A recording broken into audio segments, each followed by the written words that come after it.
हम इस वक्त एक बिल्कुल सही जगह पर हैं।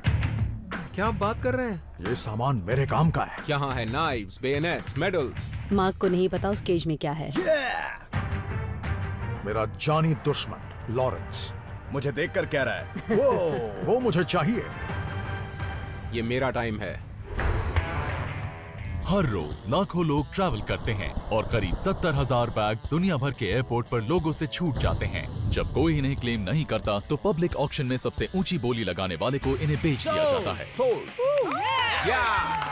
किस्मत की चाबी इन्हीं सूटकेसेस में छिपी है, लेकिन अगर आपको अमीर बनना है तो रिस्क तो लेना ही पड़ेगा। बिली लेरॉय, फॉर्मर एड एग्जीक्यूटिव, अपनी पहली पेंटिंग $18,000 में बेची। न्यूयॉर्क में इनकी खुद की एंटीक और प्रॉप शॉप है। सही डील करना बच्चों का खेल नहीं है। मार्क मायर, लॉन्ग आइलैंड के एक थ्रिफ्ट शॉप ओनर, 16 साल की उम्र में इन्होंने विंटेज वॉच 10 गुना ज्यादा कीमत पर बेची। मैं एक हसलर हूँ, मैं कुछ भी खरीद और बेच सकता हूँ। लॉरेंस और सैली मार्टिन, लॉरेंस एक फॉर्मर एरोस्पेस इंजीनियर है और सैली एक MBA। पिछले 20 सालों से LA में ये दोनों एक एंटीक स्टोर चला रहे हैं। तुम्हारे पास कमाल के आइडियाज हैं, लेकिन उन आइडियाज को एग्जीक्यूट करने के लिए तुम्हें मेरी जरूरत है। ये है baggage battles. Sold! North Carolina, जिसे टबैको, टेक्सटाइल और वॉर हिस्ट्री के लिए जाना जाता है। 18th सेंचुरी में एक किसान के बेटे को यहाँ करीब 7.5 किलो का गोल्ड नगेट मिला और तब से कैरोलिना अमेरिका का पहला गोल्ड रश स्टेट बन गया। ट्रांसपोर्टेशन हब ग्रीन्सबरो के साउथ में करीब 5 मिलियन पाउंड का खोया हुआ, डैमेज्ड या गलत पते पर भेजा गया सामान बेचा जाता है। ये है क्वालिटी सैल्वेज। इस ऑक्शन में काफी सारा सामान एक साथ मिलता है और मुझे वही चाहिए। एक चीज लो और बड़ा हाथ मारो। ये ऑक्शन बहुत ही खास होने वाला है क्योंकि ये उस स्टेट में है जिसे टेक्सटाइल और फर्नीचर का हब माना जाता है। मैं इस वक्त नॉर्थ कैरोलिना में हूँ। यहाँ की हिस्ट्री कमाल की है। यहाँ सिविल वॉर हुई थी और यहाँ एक जबरदस्त टबैको इंडस्ट्री है। इस ऑक्शन का सामान किसी हीरे से कम नहीं होगा और मैं एक असली जौहरी हूँ। मैं नॉर्थ कैरोलिना में कई बार आया हूँ और मैं जानता हूँ कि यहाँ कैसा सामान हो सकता है, इसलिए अगर सोच समझकर बोली नहीं लगाई तो काफी नुकसान झेलना पड़ जाएगा। ये लॉस्ट ट्रेड ऑक्शन है। कह सकते हैं कि यहाँ आपको हर तरह का सामान मिलेगा।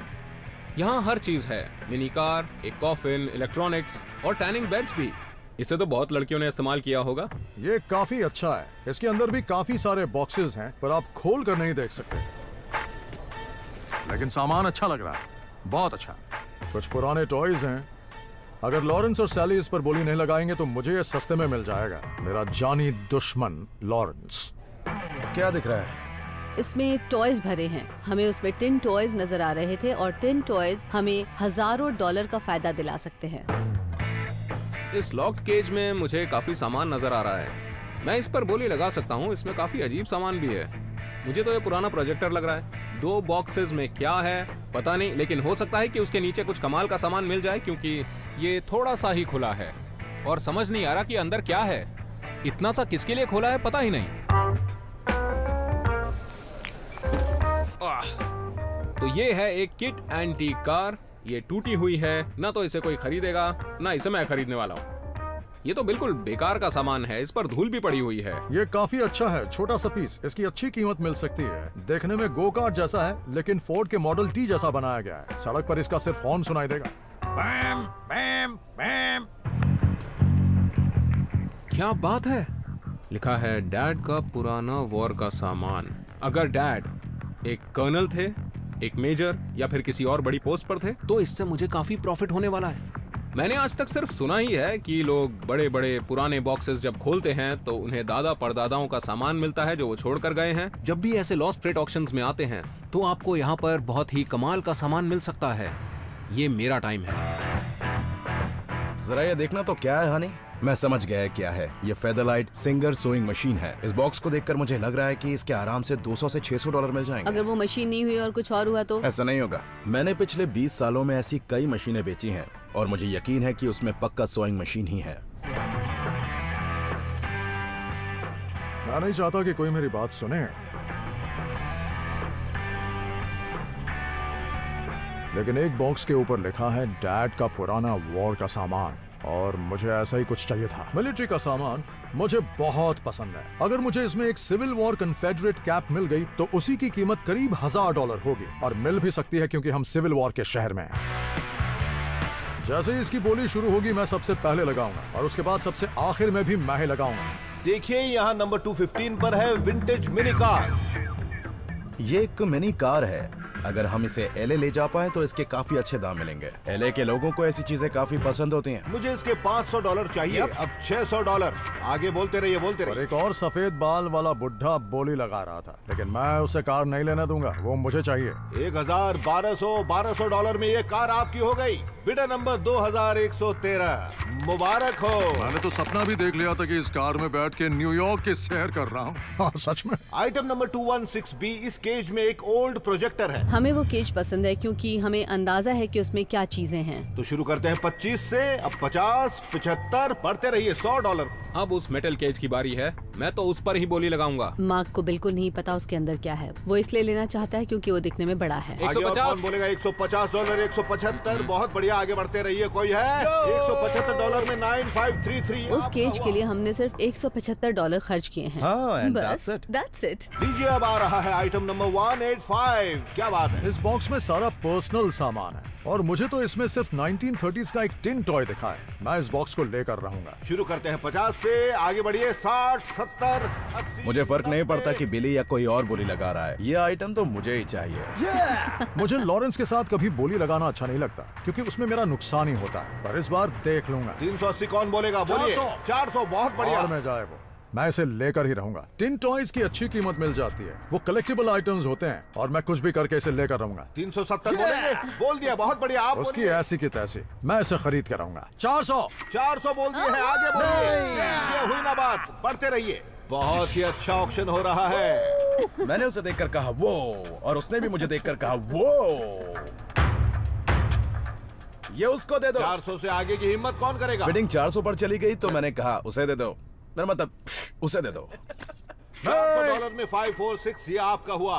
लॉरेंस को लगता है दुनिया उसकी दीवानी है, पर उसे उसमें कोई दिलचस्पी नहीं, बल्कि दिलचस्पी मुझ में है। पर्सनालिटी देखो। Item number 177। इसमें भी पर्सनल सामान है। पर्सनल बॉक्स के अंदर एक और बॉक्स था जिस पर लिखा था डैड का पुराना वॉर का सामान। अब मैं देखना चाहता हूँ कि उससे फायदा होगा या नुकसान। तो शुरू करते हैं $50 से। 50 आ चुके हैं। आगे बोलिए। आगे कौन? मुझे मिलिट्री की आइटम्स पसंद है। माँ को भी ऐसी चीजों में काफी इंटरेस्ट है, लेकिन आर्मी के बारे में मैं जितना जानता हूँ वो नहीं जानता। बिली मिलिट्री के बारे में मुझसे ज्यादा जानता है, और क्यों ना जाने, वो मेरे दादाजी की उम्र का है। 125 बोले हैं। 150 कौन बोलेगा? बोलिए। 150, 175। उसके अंदर कुछ भी हो सकता है। Knives, bayonets, medals. उस पर लिखा था डैड का पुराना वॉर का सामान। मैं जानता हूँ उसमें काम की चीजें होंगी, फिर भी मन में शक हो रहा था। 250, 300 बोलिए। 300 बोलिए। तो जब बोली 250 पर पहुंच गई तो मैंने कहा जाने दो। तो ये इनका हो गया। वो बॉक्स मुझे मिल गया, मजा आ गया। मैं उस पर $600 तक खर्च करने को तैयार था, लेकिन वो मुझे उससे कम कीमत में मिल गया। अब बस देखना है कि उसके अंदर क्या है। यही खत्म होता है। हमने इस ऑक्शन में $200 खर्च कर दिए। हमें उम्मीद है कि इसमें कम से कम 500 से 600 का सामान निकलेगा, लेकिन केज को देखकर कुछ नहीं कह सकते, कुछ भी हो सकता है। चलो खोल कर देखते हैं क्या है। आराम से, आराम से इसे खोलना। यहाँ पर ये प्रोजेक्टर रखा है और इस पर लिखा हुआ है मदर एल। ये तो मदरलोड ब्रांड है। इसके तो आराम से $100 मिल जाएंगे। ये तो वही होगी जो मैंने कही थी, सोइंग मशीन।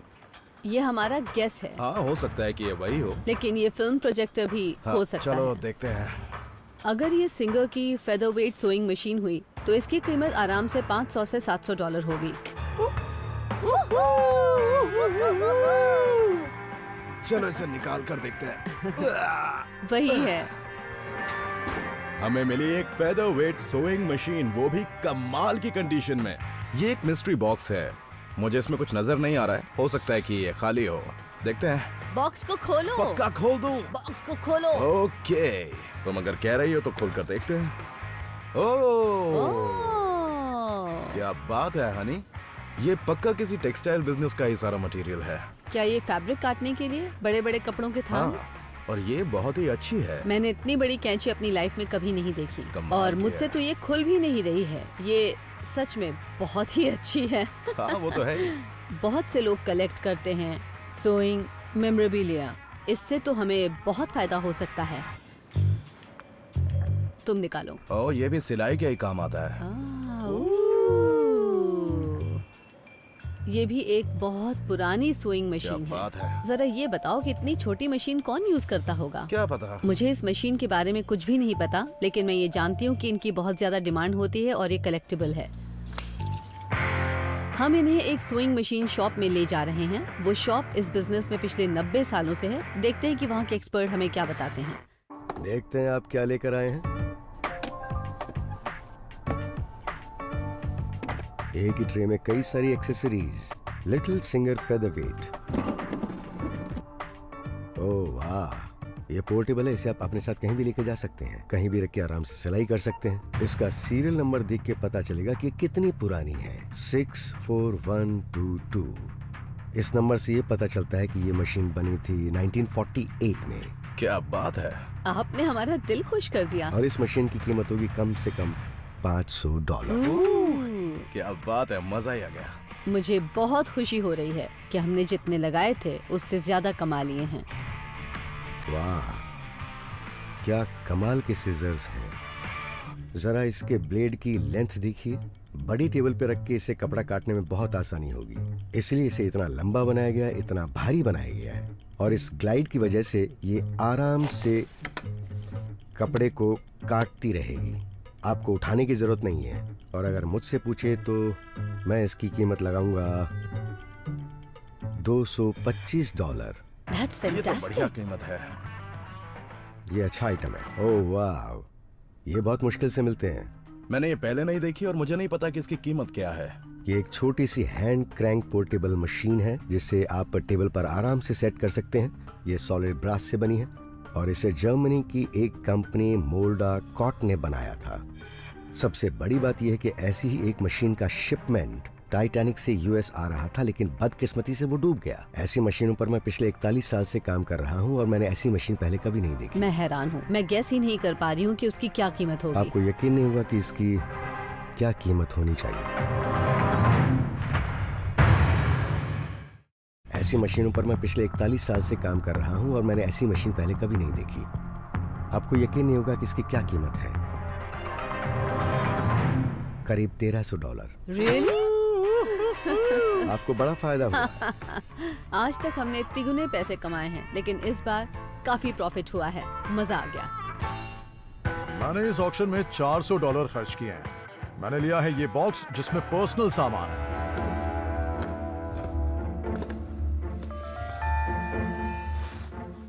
इस बॉक्स में कुछ भी हो सकता है। इसी वजह से लॉरेंस मुझसे झगड़ रहा था। Oh wow! Oh man, this is great. यहाँ लिखा है मार्क्स। ये एक यूएस टिन टॉय कंपनी है और लिखा है हनीमून एक्सप्रेस, क्योंकि 30s में ट्रेन में सफर करना काफी ग्लैमरस माना जाता था। मुझे लगता है इसके मुझे आराम से $250 मिल जाएंगे। अरे वाह, ये एक टूल बॉक्स है, हैंडमेड। इसमें कुछ खास नहीं है, डिवाइस के अंदर स्टिकर लगे हैं। लेकिन इस टूल बॉक्स में और क्या खास हो सकता है? इसमें बना है स्वस्तिक।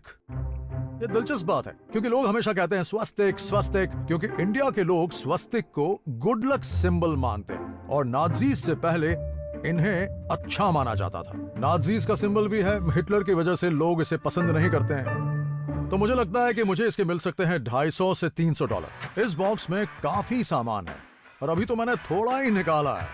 वाह, भारी है। ये एक बहुत पुराना ट्रंक है, सिविल वॉर के दौरान का होगा शायद।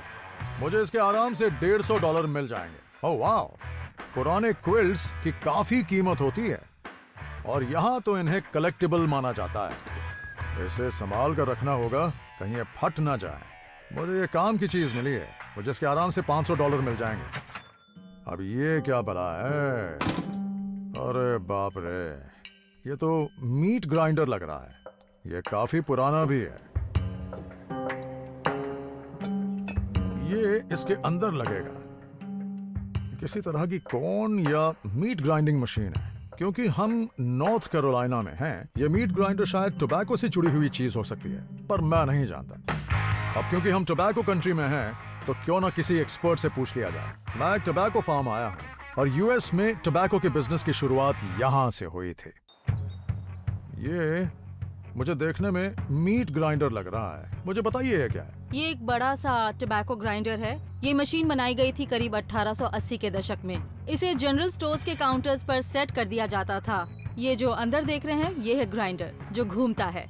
तो जब आप इसके अंदर थोड़ी सी टोबैको डालते हैं, देखिए ऐसे, तब इसे इस तरह चलाने से ये ग्राइंड हो जाती है। उसके बाद चाहे तो इसे अपनी सिगरेट या फिर पाइप में भर सकते हैं। तो ये एक कमाल की चीज है। इसकी कीमत क्या होगी? देखिए, अगर आप इसे यहाँ इस टोबैको रीजन से बाहर ले जाकर बेचेंगे तो ज्यादा कीमत मिलेगी। जैसे न्यूयॉर्क सिटी में आपको मिल सकते हैं 400 से $500। क्या बात है, मैंने $400 खर्च किए और मेरे पैसे दुगने हो गए। North Carolina, love you. आमतौर पर मैं ऑक्शंस में काफी सामान लेता हूँ, लेकिन इस ऑक्शन में मैंने सिर्फ एक बॉक्स खरीदा। सिर्फ एक बॉक्स, जिस पर लिखा था डैड का पुराना वॉर का सामान। नॉर्थ कैरोलिना की मेरी पूरी ट्रिप सिर्फ इसी बॉक्स पर टिकी हुई है।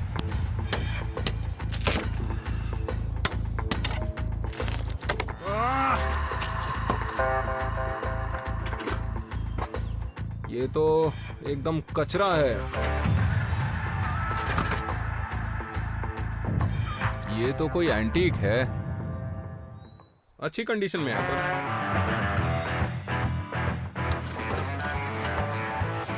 ये एक पुराना फिशर प्राइस टॉय है और मुझे लगता है कि ये 60s का होगा। मुझे तो मेरे बचपन की याद आ गई। जो आइटम्स मैं बेचता और खरीदता हूं उससे मैं अटैच नहीं होता, लेकिन इस फिशर प्राइस टॉय ने मुझे सच में बहुत ही ज्यादा इमोशनल कर दिया। मुझे याद है मॉम के साथ मैं चर्च में यही सॉन्ग गाता था, ओल्ड गिब्सन केस। मुझे लगता है ये 60s का होगा। इसके अंदर गिब्सन गिटार तो होना चाहिए। अगर इसमें एक 1950s का गिब्सन गिटार हुआ तो समझ लीजिए मुझे भारी प्रॉफिट होगा। इस पर मेरी काफी उम्मीदें टिकी हुई हैं। प्लीज इसके अंदर कुछ निकल जाए। अगर इसके अंदर 1950s का गिब्सन गिटार हुआ तो मुझे भारी प्रॉफिट होगा इससे। कुछ भी नहीं है। मुझे इस वक्त बहुत ज्यादा बुरा लग रहा है। मैं बहुत अपसेट हूं। अब इसे खोलने का ही मैं कब से इंतजार कर रहा था। इसमें लिखा है डैड का पुराना वॉर का सामान। इससे मुझे काफी फायदा हो सकता है। हजारों डॉलर मिल सकते हैं। मुझे बहुत बुरा लगेगा अगर इसमें मुझे कुछ नहीं मिला और मैं यहां से खाली हाथ न्यूयॉर्क लौट गया तो। प्लीज इसमें कुछ अच्छा निकले। ओह, ये तो कुछ अच्छा लग रहा है। अब इसका इस्तेमाल क्या है? यूएस। जिस चीज पर भी यूएस लिखा हो उसका मतलब है मिलिट्री। ये कमाल की चीज हो सकती है। क्या पता इससे फायदा हो जाए।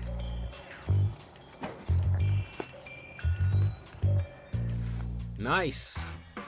ये एक flint lock double barrelled shotgun है। ये काफी पुरानी है, करीब 1800 की होगी। मैं इस वक्त नॉर्थ कैरोलिना में हूँ। यहाँ सिविल वॉर का काफी लंबा चौड़ा इतिहास है और उम्मीद है कि ये सारा वॉर का सामान सिविल वॉर से ही जुड़ा होगा। अब मैं जा रहा हूँ एक एक्सपर्ट से मिलने जिन्हें ऐसे वॉर और मिलिट्री की चीजों की काफी जानकारी है। देखते हैं वो क्या कहते हैं। इन्हें पकड़िए, मैं जरा बॉक्स को नीचे रखता हूँ। ये तो काफी है। मैंने ऐसी चेन्स वो भी यूएस स्टैंपिंग्स के साथ नहीं देखी हैं। तो क्या ये सारा सामान मिलिट्री का है? हाँ, ये मिलिट्री के लिए बनाई गई थी। ये यूएस मार्किंग का मतलब यूएस स्टील या वैसा कुछ नहीं है। ये यूएस मिलिट्री है और यही मैं जानना चाहता था। देखिए, इस तरह की जो चेन्स होती थी वो घोड़ों की बग्गियों में डाली जाती थी। ये हाई क्वालिटी की चेन है। ये सिविल वॉर के दौर की है। वैसे ये भी मुमकिन है कि इसे वॉर में यूज किया गया हो, बस इसका कोई सबूत नहीं है। इसके साथ कोई पेपर या डॉक्यूमेंट आया था? गलत सवाल पूछ रहे हैं। ये सारा ऑक्शन का सामान है। ओके। अगर मेरे पास इस सामान का डॉक्यूमेंटेशन होता तो उस हालत में इसकी क्या कीमत मिलती मुझे? अगर ऐसा होता तो इसके $1000 मिल जाते। ओके। और उसके बिना? डॉक्यूमेंट्स के बिना तुम्हें इसके $200 से $250 मिल सकते हैं। ठीक है, इतना भी बुरा नहीं है मेरे लिए। हाँ, इस जंग लगी चेन के इतने भी मिल जाएं तो काफी है। नॉर्मली मैं नई चेन्स बेचता हूँ। ऐसा पहली बार होगा कि मैं इस तरह की जंग लगी हुई चेन बेचूंगा। ओह, ये तो एक अंडर लेवर ब्रेक ओपन शॉटगन है। ये 1855 की है और इसे बेल्जियम में बनाया गया था। आपको ये मार्क दिखाई दे रहा है? ये उस टावर को रिप्रेजेंट करता है जो कि बेल्जियम के ठीक बीचों बीच है। आपके लिए इतनी जानकारी तो काफी है ना? क्या आपको लगता है इतने से मेरा काम चल जाएगा? जानता हूँ, काम नहीं चलेगा। तो अगर ये गन काफी अच्छी कंडीशन में होती तो आपको इसके काफी अच्छे पैसे मिल तो जाते। सोचिए अगर इसकी कीमत 2000 से 3000 डॉलर है तो इस 160 साल पुराने ट्रिगर की क्या कीमत है? वेल, हर पार्ट की अपनी कीमत होती है, लेकिन जिस पार्ट की सबसे ज्यादा कीमत है वो है इसके लॉक की, और तुम्हें इसके 75 से 100 डॉलर मिल जाएंगे। मुझे तो यकीन ही नहीं हो रहा कि वो पुरानी जंग लगी चेन और उस गन के पार्ट्स की कीमत इतनी ज्यादा होगी। मुझे तो मजा ही आ गया। मार्क ने इस ऑक्शन में सिर्फ एक ही बॉक्स पर बोली लगाई, उसे 400 डॉलर का मुनाफा हुआ। वहीं बिली को मिली एक टोबैको कटिंग मशीन, जिससे उसे 1300 डॉलर का मुनाफा हुआ। सैली और लॉरेंस को एक छोटी सिलाई मशीन मिली, जिससे उन्हें 1975 डॉलर का मुनाफा हुआ। नॉर्थ कैरोलिना की एक लंबी चौड़ी सिविल वॉर हिस्ट्री है, लेकिन उसे खोद कर निकालना पड़ेगा। ये knife and fork set civil war के वक्त का है, cherry wood with brass fittings. इसे आप अपने बैग में रख सकते हैं और अगर बाद में आप जिंदा बचे तो इसका खाने के लिए इस्तेमाल कर सकते हैं। शेफील्ड इंग्लैंड सोर्ड्स बनाने के लिए जानी जाती है। ये 150 साल पुराना है और इसकी कंडीशन अब भी बहुत अच्छी है। अब मैं एक जेंटलमैन की तरह खाऊंगा। अब उनका स्टाइल ही अलग है।